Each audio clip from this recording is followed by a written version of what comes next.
Hi everyone and welcome to today's Physics Daily Booster. This is number 2 in the series for paper 2 and it is listed on the advanced information for both foundation physics and higher tier physics. What we're going to start off with then is looking at some of these wave behaviours.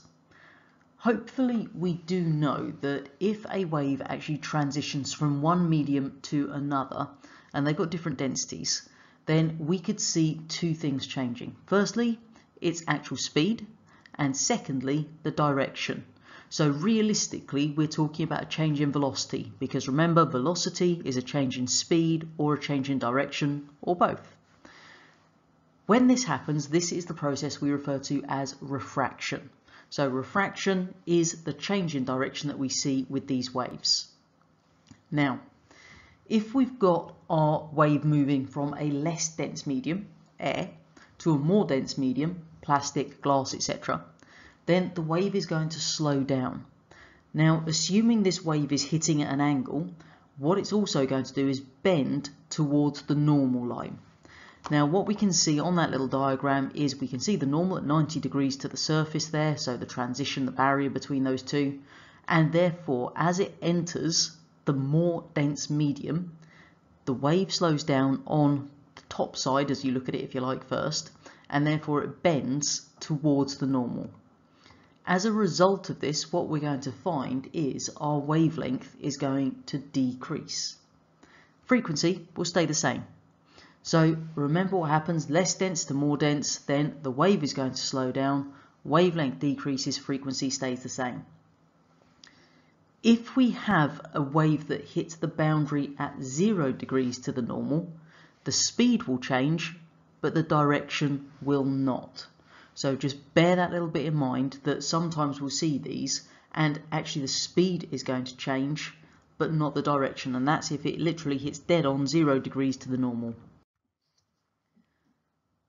What we can see happening at the boundaries then is it would either be reflected, it would be transmitted, or it will be absorbed, or a combination of the above.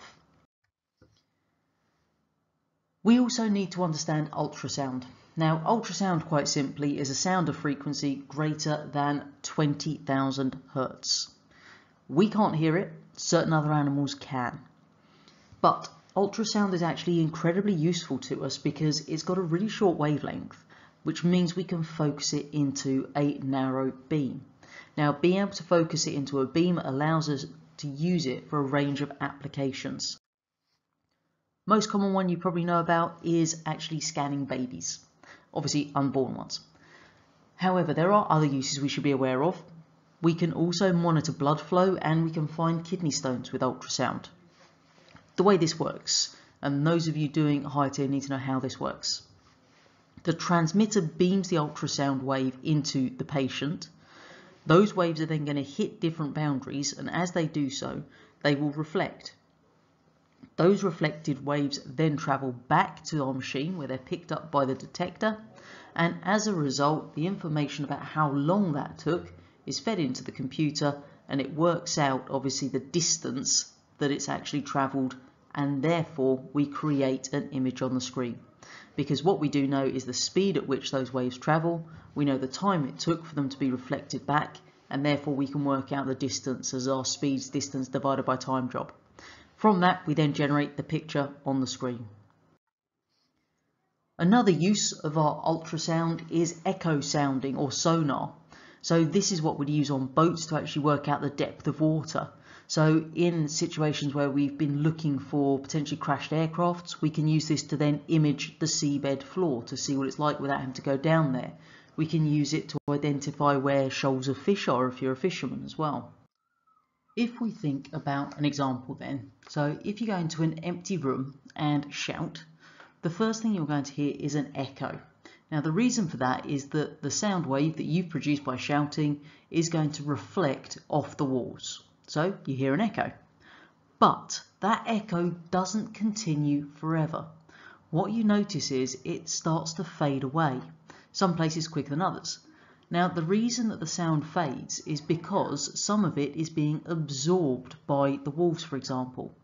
So what happens is, as that sound wave collides with the wall, the particles in the wall begin to vibrate, the wall gets a teeny bit hotter, and obviously we've transferred some of that energy from the particles, therefore the sound begins to fade.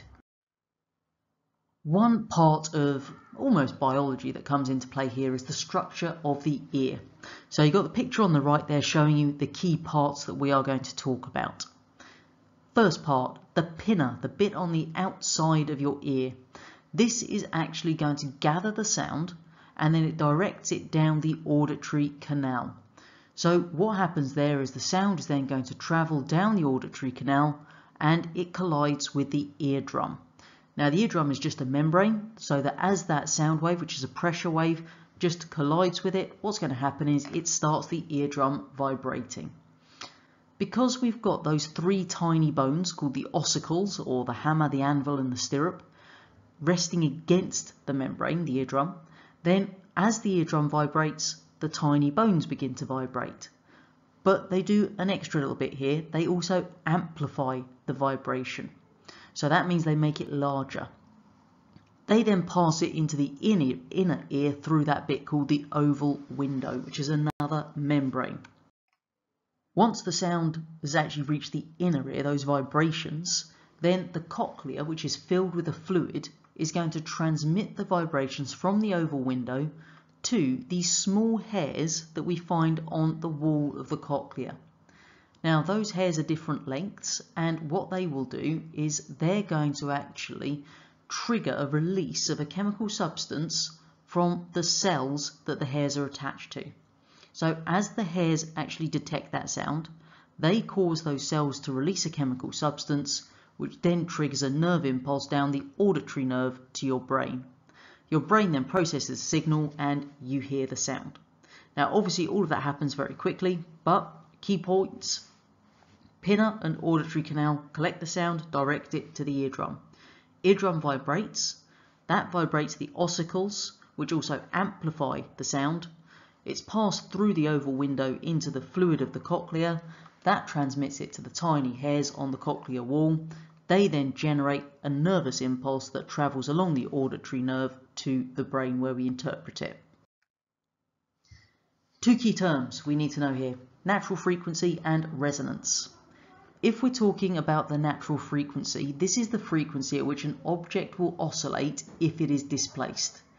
Resonance is the large amplitude oscillation that happens when you make something oscillate at its natural frequency.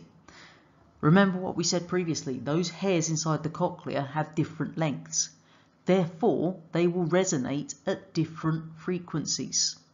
So what that tells us is those different length hairs are actually responsible for your ability to hear a different range of sounds. The range of those hair lengths that you've got will determine the range of sounds that you can hear. And one of the things that you will find is that as you get older, the shortest hairs are the ones that get lost, so that means you're going to struggle to hear those higher frequencies.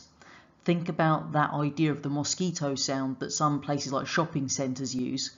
It's all designed to basically deter you guys as teenagers from hanging around, because they can use these speakers to play this high frequency sound that you can hear that anyone who's older than you, so adults wandering around, will not hear in the slightest. So really uncomfortable for you to be there, absolutely no issue for the elderly.